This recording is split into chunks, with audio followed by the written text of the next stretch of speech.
సాహిత్యాల విషయంలో కూడా కొంచెం ట్రెడిషనల్గా ఉండే ఇళ్లలో ఈ సాహిత్యం పాడద్దు పాడించద్దు అని కూడా కొన్ని ఆంక్షలను చెప్పను, కానీ కొన్ని నియమాలు ఉంటాయి.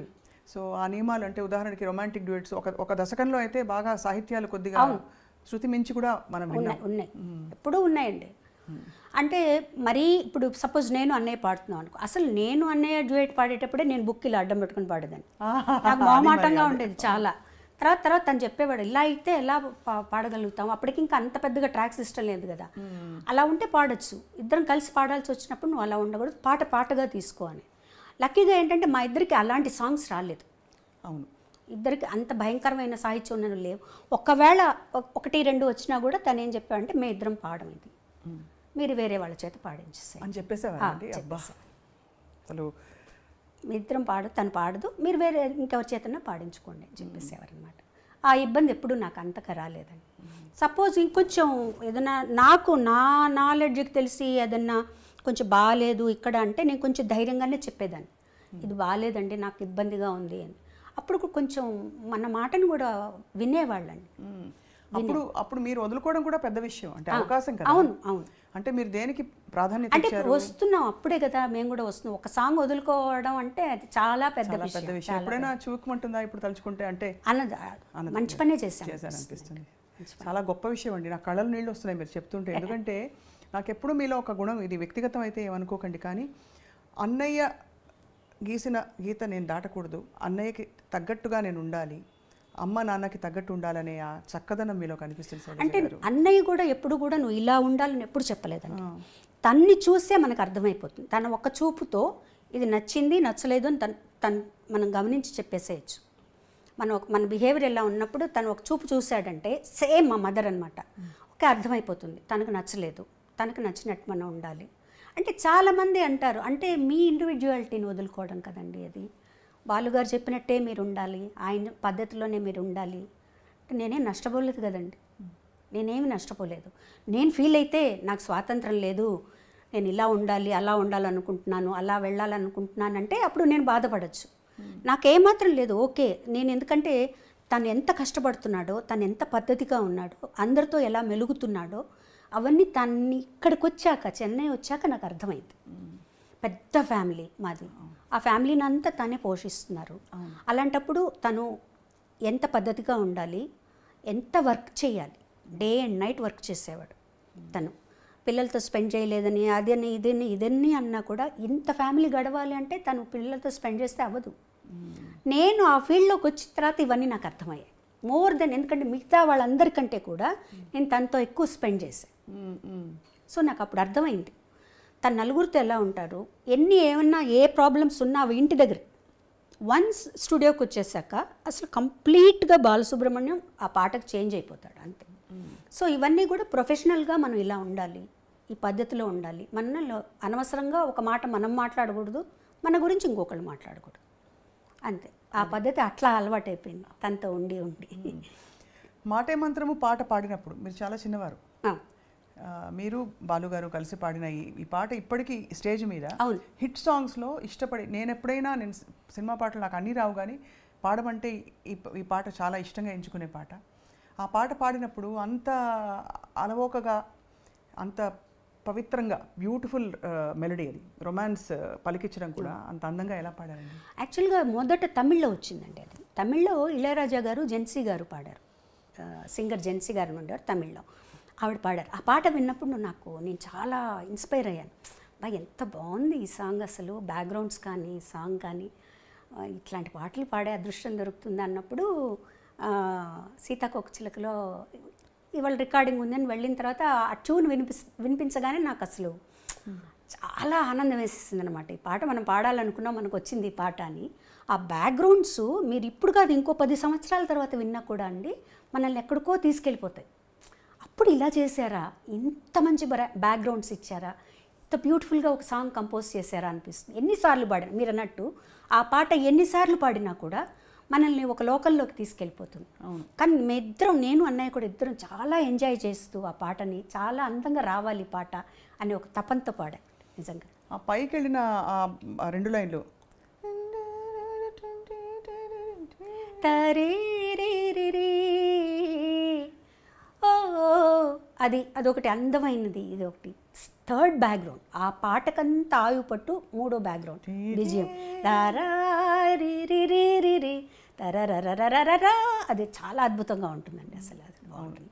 దాని తర్వాత వచ్చే వైలిన్ బిట్టు అది కూడా అద్భుతంగా ఉంటుంది, చాలా బాగుంటుంది. నిజంగా ఎంజాయ్ చేస్తూ పాడాం. అది పెద్ద పీస్ ఆర్కెస్ట్రా, ఆర్కెస్ట్రా లైవ్, మళ్ళీ లైవ్లో చేసి అంతా లైవ్. బాబోయ్ అసలు మళ్ళీ మీరు చూడండి, నాకు అంటే అంత లైవ్తో పాడడం, పక్కన అందులో ఒక దిగ్గజం. అవును, ఎస్పి బాలు గారు. ఎంత అన్నయ్య అయితే కూడా బాలు అదే బాలుగారి కంటే కూడా అన్నయ్యగానే భయం ఎక్కువ అనమాట. ఎందుకంటే తను ఎలా పాడతాడు, తన క్యాలిబర్ ఏంటో అన్నీ తెలుసు నాకు కదా. పాటని ఇలా నేర్చుకొని పాడేస్తారు తను. సో కనీసం మనం 50% పాడాలి తనకి మ్యాచ్ అవ్వాలంటే అనమాట. సో ఆ పాట తనతో పాడడం అనేది చాలా చాలా చాలా అదృష్టం అని చెప్పాలండి నిజంగా. సో తర్వాత మీరు కూచిపూడి ఆర్ట్స్ అకాడమీలో వసంత గారు మాత్రమే నేర్చుకున్నారా? మీరు డాన్స్ చేశారా? వసంత గారు మట్టుగా నేర్చుకున్నారండి. నేను భరతనాట్యం నేర్చుకున్నాను. మీరు భరతనాట్యం నేర్చుకున్నారు? అది కూడా ఎలా అయిందంటే, నేను భరతనాట్యం నేర్చుకోలేదు. పాప పల్లవి నేర్చుకునేది భరతనాట్యం ఇంట్లో. మాస్టర్ ఇంటికి వచ్చేవారు. నేను మధ్యాహ్నం రికార్డింగ్ బ్రేక్ అయ్యి భోజనానికి వచ్చినప్పుడు ఆయన కూర్చొని ఉండేవారు. ఆ పాప ఒకరోజు తలనొప్పని, ఒకరోజు కాలు నొప్పని ఏదో ఒకటి చెప్పేది. వాళ్ళ స్కూల్లో టైర్డ్గా ఉందనో, ఆదివారం ఇవన్నో. అప్పుడు పాప ఆయన చూస్తే జాలేసి, నాకు ఊరికే చెప్పండి సార్, మీరు ఊరికే కూర్చోన్నారు కదా, నాకు చెప్పండి అన్న. అలా అలా అలా నేను నేర్చుకుని ఆయన అన్నయ్యతో చెప్పారు. ఆవిడ నా చేత అరంగేట్రం అంతవరకు వస్తుందని కూడా నాకు తెలియదు అసలు.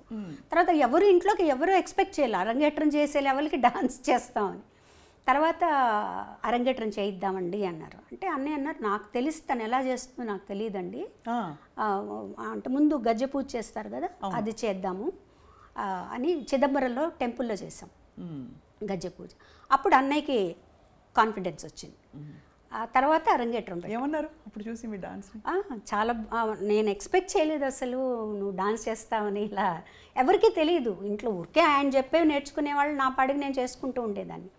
అది అయిన తర్వాత నేను 2-3 ప్రోగ్రామ్స్ కూడా చేశాను.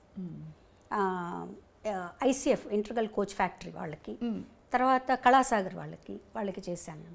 కాకపోతే ఏంటంటే డాన్సు, పాట డాన్సు 2 ఎంచుకోవాలంటే ఒకటే ఎంచుకోవాలంటే బాగా స్టామినా కావాలి డాన్స్కి. తర్వాత స్వెట్ విపరీతంగా పోతుంది మీకు. అవును, గొంతు బాగా కొంచెం దెబ్బతింటుందని నేను చెప్పను, మనకి సహకరించదు. అది బాలమురళి గారు, చిట్టుబాబు గారు ఇద్దరు చెప్పారు నాకు. అంటే పాట వదులుకుని డాన్స్ చేయొద్దు అలా చెప్పారా? అంటే నువ్వు ఆలోచించుకో, నువ్వు డాన్స్ చేస్తూ ఉన్నావంటే పాడలేవు. అంటే నేను అనుకున్నాను అనమాట, నాకు పాట మించి వేరే ఏమీ లేదు కదా. కానీ నేను అది ఆ పాపం మా మాస్టర్ గారు అయితే ఇంత నేర్చుకొని 2 ప్రోగ్రాంలు చేసి వదిలిపెట్టకమ్మా అని కూడా అన్నారు. లేదు సార్, నాకు పాటే ముఖ్యం, నేను పాట మీద ఉంటాను. లైక్ అంటే ప్రతిదానికి ఒక కారణం ఉంటుందండి, కారణం లేకుండా ఏది ఉండదు. ఆ నేర్చుకోవడం అనేది నాకు సాగర సంగమానికి ఉపయోగపడింది. ఆ డాన్స్ అరంగేట్రం చూసే విశ్వనాథ్ గారు అది మరొక అంటే మలుపు అని చెప్పొచ్చు. బికాజ్ చాలా చాలా పెద్ద మలుపు. మీరు నటనలోకి రావడం, అఫ్కోర్స్ ఒకే సినిమాలో వేశారు కానీ గుర్తుండిపోయే పాత్ర. అప్పుడు విశ్వనాథ్ గారు చూసి అడిగినప్పుడు మళ్ళీ ఆలోచించారా, ఇది మళ్ళీ నేను యాక్టింగ్ ఫీల్డ్? ఆలోచించడం క్వశ్చనే లేదండి, నేను చెయ్యను అని చెప్పేసాను. ఓకే, ఉండాలి. విశ్వనాథ్ గారు అడిగారు, ఏడుది నాగేశ్వరరావు గారు ఆయన అడిగారు, అందరూ అడిగారు. అన్నయ్య చేతి చెప్పించారు, మా వదిన గారి చేతి చెప్పించారు, విశ్వనాథ్ గారు మిస్సెస్ చేతి చెప్పించారు. నేను చెయ్యను అని చెప్పాను. ఎంత స్పష్టత అలా ఎలా వచ్చేసింది? అన్నయ్య కూడా వద్దని అనలేదు కదా? ఎవరు వద్దలేదు. అన్నయ్య కూడా నువ్వు చేస్తే బాగుంటుందని చెప్పారు, అందరూ చెప్పారు. అందులో విశ్వనాథ్ గారి సినిమా తన దగ్గరుండి చూసుకుంటారు, నీకు భయం లేదంటే నాకు వద్దు, నేను కంఫర్టబుల్ కాదు, నాకు వద్దు, నేను చేయను అని చెప్పేసాను. నేను పాటలే పాడుకుంటాను. విశ్వనాథ్ గారు తెలివిగా ఏం చేశారంటే మా నాన్నగారి దగ్గరికి వెళ్ళి మా నాన్నగారి దగ్గర ఒప్పించారు.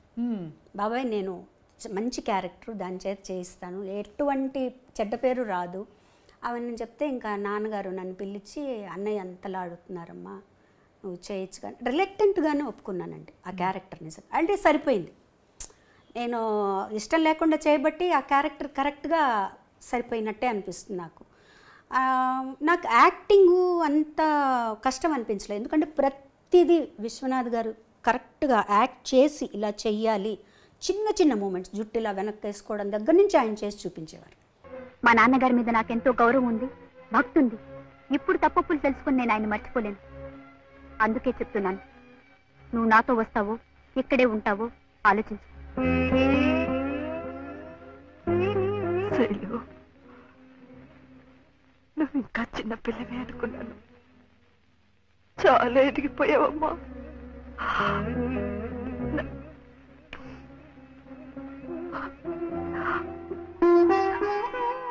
నన్ను వదిలి వెళ్ళిపోతావా? మన ఇంటి గౌరవం మనల్ని వదిలి వెళ్ళిపోయే ముందు నేనే నా జాగ్రత్త పడ్డం మంచిది. అందుకే ఇప్పటికీ మించిపోయింది లేదు. ఎవరిని కావాలనుకుంటున్నావో ఆలోచించుకో. కానీ అయినా మీరు అలా పట్టేసి, ఎందుకంటే ఆ పాత్రలో మీకోసమే ఆ పాత్ర అల్లినట్టు అనిపిస్తుంది. అది మనకి విశ్వనాథ్ గారిలో ఉందండి. అదే నేను చేసిన ఒక్క సినిమా కాబట్టి నాకు అనిపిస్తుంది ఆయనలో ఉంది అది. అంటే అఫ్కోర్స్ మనలో కూడా ఆ జీల్ రావాలి, చెయ్యాలి అని ఆయన చేస్తుంటే మనకు ఆటోమేటిక్గా వచ్చేస్తుంది. తర్వాత ఫస్ట్ నేను భయపడింది ఏంటంటే కమల్ హాసన్ గారు ముందర చేయాలి. ఇది శాస్త్రీయ నృత్యమా కాదా? ఏ సాంప్రదాయం?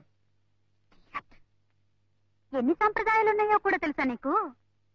దీన్ని భరతనాట్యం అంటారు.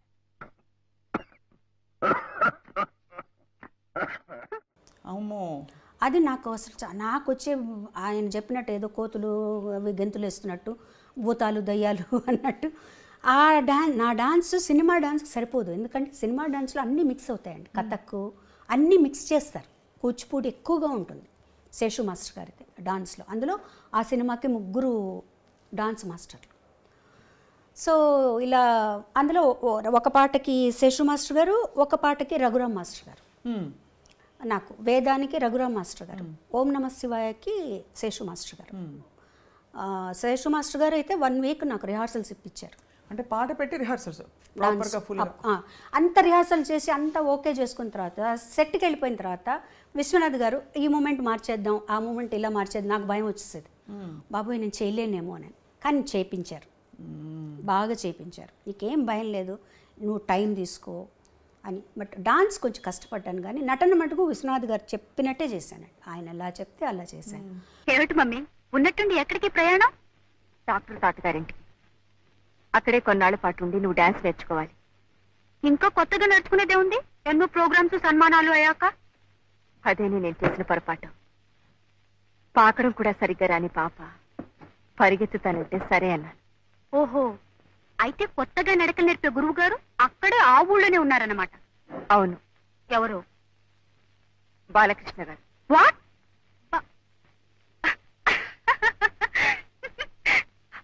Are you joking? నీతో వేళపడలేమిటి? కానీ టైమింగ్. నో, నన్ను గురించి అంత చండాలంగా రాసిన తర్వాత నేను వాడి దగ్గర శైలు, బాలకృష్ణ గారు నీకు గురువు గారు. ఆయన గారి దగ్గర నేర్చుకుంటాను. కానీ ఇప్పుడు వెనక్కి తిరిగి ఆలోచించుకుంటే అండి, నేను కానీ ఆ సినిమా వద్దు అనుకొని ఉంటే ఎంత మంచి పాటలను పోగొట్టుకుని ఉండేదాన్ని. అయ్యో కదా. ఎందుకంటే ఆ సినిమాలో నేను యాక్ట్ చేస్తాను అని చెప్పిన తర్వాత అన్నయ్య గారు విశ్వనాథ్ గారికి, ఇళయరాజు గారికి చెప్పారు, ఇందులో శైలజకి పాటలు ఉంటే అవి శైలజ పాడుతుంది అని చెప్పారనమాట. అప్పటికి నేను ఒప్పుకోలేదు. పూజ కార్యక్రమం అయిపోయింది, జానకి గారు ఓం నమ శివాయ పాడేశారు. అది ఒక అదృష్టం. అదొక అదృష్టం. అండ్ అది లాజికల్ కూడా వేరే వాళ్ళు పాడతారు, వేరే వాళ్ళే పాడతారు డాన్స్ కాబట్టి లాజికల్గా కూడా పాడతారు. ఆ తర్వాత రాజా గారు ఏమన్నారంటే ఒక్క సాంగ్ తనకు వస్తుంది, తను పాడుతుంది, ఇంకొక మంచి పాటలు కూడా ఉన్నాయి, తన చేతి పాడిద్దామని నాద వినోదము, వేవేల గోపెమ్మల వేదం. Beautiful songs. Beautiful song.